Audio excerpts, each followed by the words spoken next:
And it's crazy because we're talking about fasting and deliverance, and my mom got delivered from drugs and alcohol 2.5 years ago and has been clean and sober until a month ago. And she's fallen back into that darkness. And it's been the first week of it was probably the hardest week of my life. It was just like I was got into like I gotta fix it, I gotta save her, I gotta like all the things that I used to feel when I was a little kid, and it was like paralyzing, and it brought me to my knees, and I started praying, and God said to me, "Let her do it her way."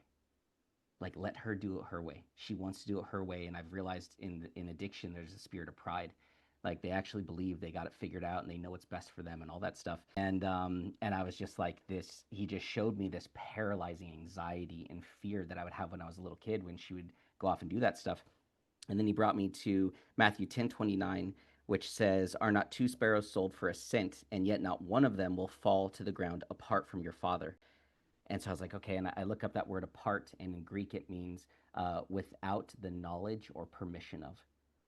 So this verse is saying, "Are not two sparrows sold for a cent, and yet not one of them will fall to the ground without the knowledge and permission from your Father?" And since I read that, I've never felt the level of peace that I feel, like real peace, not like counterfeit peace, like you're talking about comfort, like for the first time in my life, I feel like I am on the solid foundation of peace. And I had to have a conversation with God, and I said, "Lord, my biggest fear is she's gonna die. She's gonna overdose or something like that, or someone's gonna kidnap her or kill her or whatever it is."